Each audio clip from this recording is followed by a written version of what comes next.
No tenía pensado hacer una tercera parte del vídeo titulado La verdad sobre el siglo XX, pero esta reflexión me sobrevino de forma imprevista y he creído conveniente desarrollarla debidamente, pues es un magnífico ejemplo que ilustra el inaudito nivel de maquiavelismo de la actual élite, de los banqueros sionistas de Londres, Nueva York y París. En mis dos últimos vídeos demostré que ellos fueron los verdaderos responsables de que estallaran las dos guerras mundiales del siglo XX, pues se empeñaron en someter y poner de rodillas a los alemanes y a los japoneses, y a obligarles a integrarse en su sistema financiero, una exigencia y un ultimátum que, como era previsible, los alemanes y los japoneses se negaron a aceptar, al creer erróneamente que podrían rechazar su ofensiva. Porque os recuerdo que los agresores fueron el Reino Unido y Francia, que declararon la guerra a Alemania, y no al revés. En teoría lo hicieron para defender la independencia de Polonia, que había sido invadida por Alemania, pero curiosamente solo declararon la guerra a Alemania. A la Unión Soviética no se la declararon, a pesar de que también invadió Polonia. Ya se ve que a los banqueros sionistas de Londres y París el destino de los polacos les importaba un comino. A ellos lo que les interesaba era única y exclusivamente destruir a los alemanes. En este preciso momento sucedió algo maravilloso. Por primera vez desde hacía mucho tiempo, algunos europeos demostraron inteligencia política. Los jóvenes franceses se negaron a combatir y morir para defender los intereses de los banqueros de París. Por eso el ejército alemán invadió Francia con tanta facilidad. Los franceses no querían otra guerra, ya habían tenido bastante con la Primera Guerra Mundial. Sin duda se solidarizaban con los polacos, pero una cosa es mostrar apoyo moral y otra muy diferente combatir y morir por ellos. A pesar de ello, los banqueros de París presionaron al gobierno para que declarara la guerra a Alemania, a lo que los jóvenes franceses reaccionaron negándose a luchar.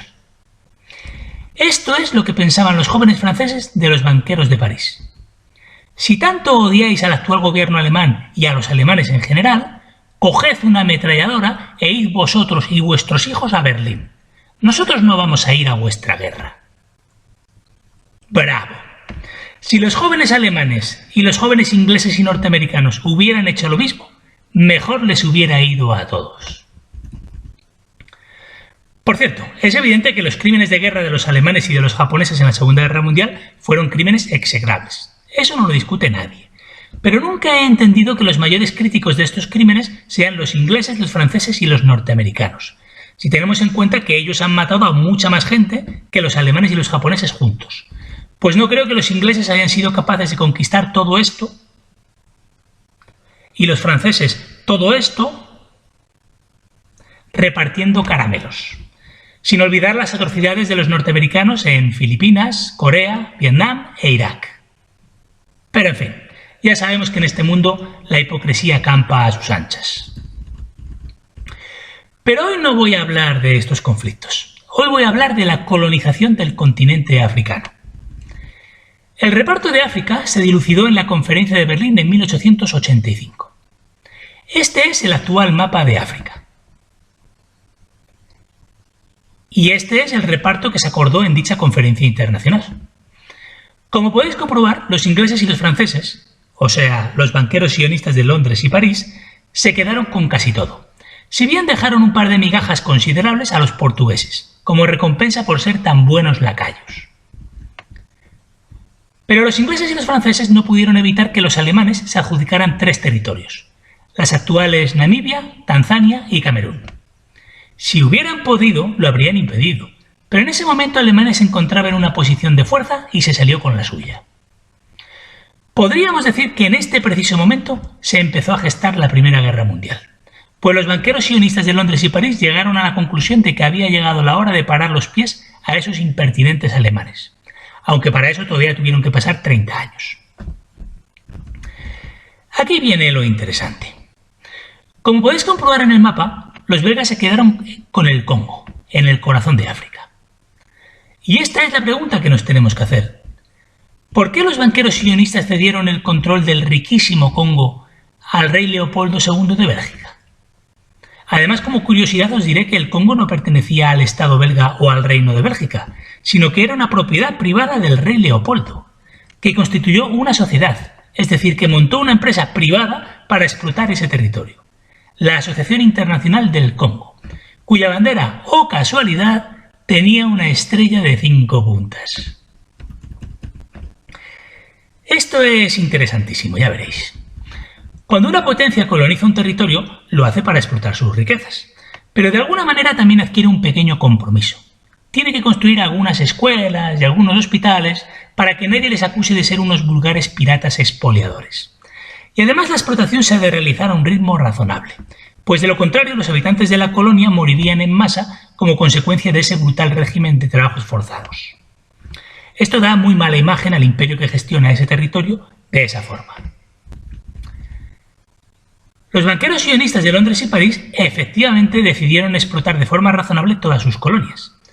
Pero también decidieron que un territorio en concreto tenía que ser explotado sin contemplaciones, de forma salvaje y sin miramientos: el Congo. ¿Por qué tantas prisas? Pues porque necesitaban dinero rápido para prepararse para la futura guerra con Alemania, a la que además había que expulsar de África lo antes posible. Algo parecido pasó en Argentina en el año 2002. ¿Os acordáis de esa terrible crisis financiera? Veréis, los banqueros sionistas sabían que en 2001 tendría lugar el atentado de las Torres Gemelas. ¿Cómo no lo iban a saber si lo organizaron ellos? Y que en 2003 invadirían Irak. Así que en 2002 provocaron el hundimiento de la economía argentina para amasar dinero rápido para financiar la guerra de Irak. Pensad que en aquel momento todavía no habían empezado a imprimir dinero de la nada y a lo loco. Eso solo lo hicieron a partir de 2009. Y claro, de algún lado había que sacar el dinero en 2002. Advertencia para mis oyentes argentinos: poneos las pilas de una vez, que a este paso os van a hacer lo mismo a finales de este año. No seáis pelotudos. Bueno, pues eso. Puesto que ellos sabían que allí se iban a cometer verdaderas salvajadas, y puesto que sabían que tarde o temprano el mundo se acabaría enterando de lo que allí sucedía, decidieron no mancharse las manos y delegaron en los belgas la tarea de explotar ese territorio como si no hubiera mañana. Por eso finalmente se asignó a Bélgica la colonización del Congo. ¿Son o no son maquiavélicos los banqueros sionistas? ¿Son o no son unos genios de la propaganda? Finalmente, como era de prever, todas las salvajadas que los belgas estaban llevando a cabo en el Congo salieron a la luz. Se estima que la población, sometida a un brutal régimen de explotación laboral, descendió un 50% en 20 años, de 20 millones de personas a 10 millones. Los castigos por no cumplir con las cuotas de producción asignadas eran durísimos, siendo el castigo más extendido la amputación de las manos. El escándalo internacional obligó a Leopoldo II a transferir la gestión de dicha colonia al Parlamento belga en 1908. A partir de ese momento se puso fin a las salvajadas, que no a la explotación del territorio, evidentemente. Está claro que el rey Leopoldo II y sus colaboradores se enriquecieron muchísimo durante el proceso. Pero yo os aseguro que la mayor parte de los beneficios obtenidos en el Congo acabaron en Londres y París. O sea, que la imagen internacional de los belgas de la época quedó muy tocada y tuvieron que cargar con el estigma de ser unos explotadores sin escrúpulos. Pero la mayor parte de los beneficios se lo apropiaron los banqueros de Londres y París.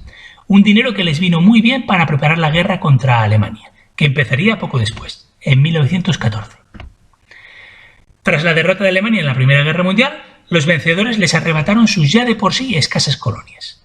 Los ingleses Tanzania y Namibia y los franceses Camerún. Y las Islas Marianas, en el Océano Pacífico, acabarían pasando a manos de los norteamericanos pasado un tiempo. Bravo, es maquiavélicamente brillante. Centrémonos ahora en los casos español e italiano. En el reparto de África, a Italia se le reservó el desierto de Libia y las miserables Somalia y Eritrea. A España se le asignó un pequeño trozo del desierto del Sáhara y la minúscula Guinea Ecuatorial.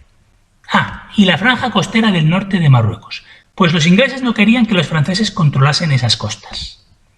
Ya ves tú, como si los ingleses y los franceses fueran rivales o incluso enemigos, cuando ambos países estaban y están controlados por miembros de la familia Rothschild, que eran y son hermanos y primos entre ellos. Pero bueno, lo hicieron por precaución, pues con el pueblo francés nunca se sabe. Cualquier día te montan una revolución y expulsan a los Rothschild del país. Algo que los ingleses jamás harán, pues como ya he apuntado en otros vídeos, ellos acertan sin rechistar que los banqueros sionistas se hayan adueñado de su país. De hecho, son los únicos europeos que nunca han ofrecido resistencia contra ellos. ¿Por qué los banqueros sionistas de Londres y París tuvieron este detalle con los españoles y con los italianos? En primer lugar, para que los demás países no pudiesen acusarle de ser unos codiciosos y quedarse con todo. Y de rebote dejar fuera del reparto del pastel a los rusos y a los austrohúngaros, pues como ya hemos apuntado, a los alemanes no pudieron excluirles. Y en segundo lugar, porque para finales del siglo XIX España ya había sido domesticada y ya no constituía un peligro para ellos, aunque todavía quedaba pendiente la tarea de echarnos de Cuba, Puerto Rico y Filipinas, una operación de la que se encargarían los norteamericanos en 1898. Poco después les tocaría recibir palos a los alemanes, a los austrohúngaros y a los turcos en la Primera Guerra Mundial, y a los rusos en forma de revolución comunista sionista. Eso sí, permitidme una aclaración. España e Italia habían sido domesticadas, pero no estaban completamente sometidas.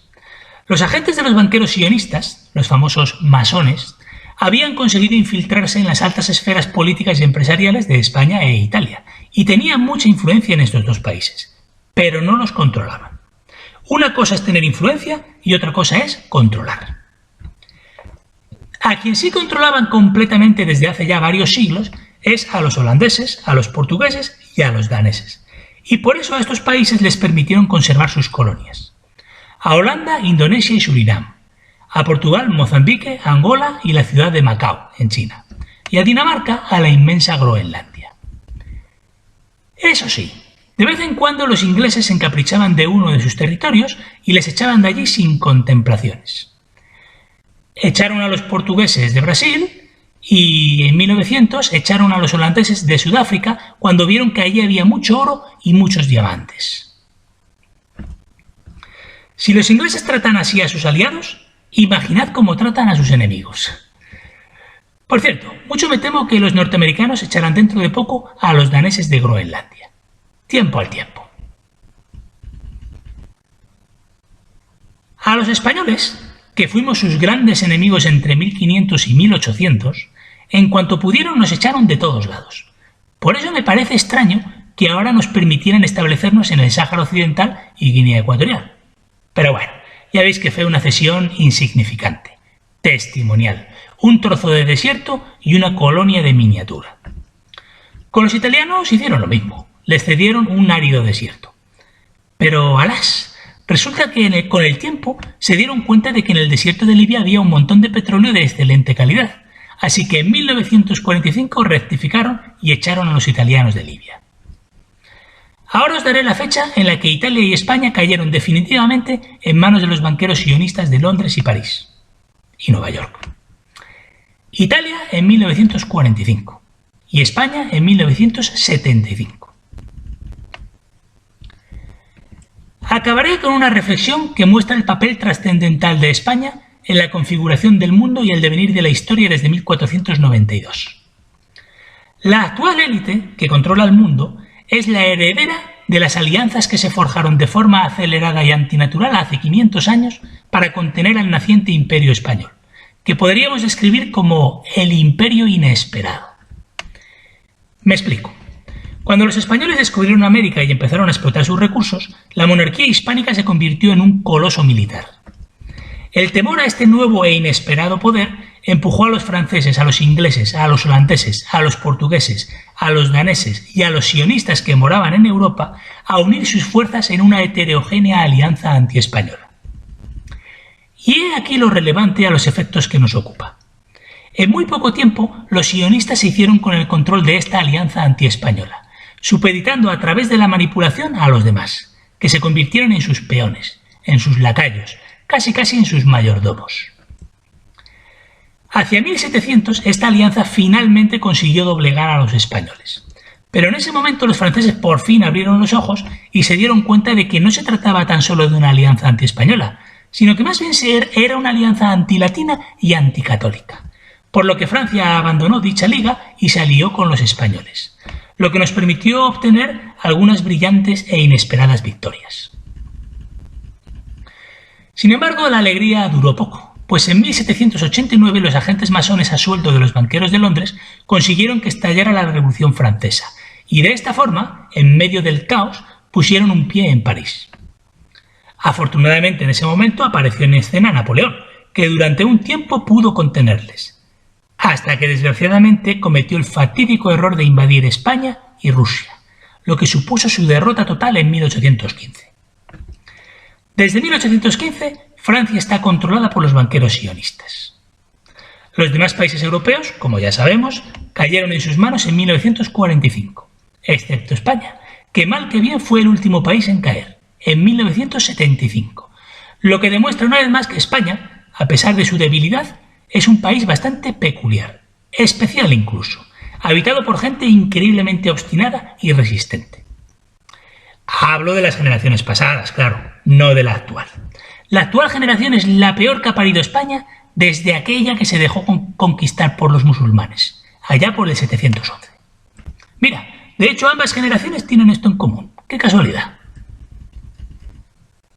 Los rusos y los chinos, afortunadamente, siguen siendo libres y soberanos.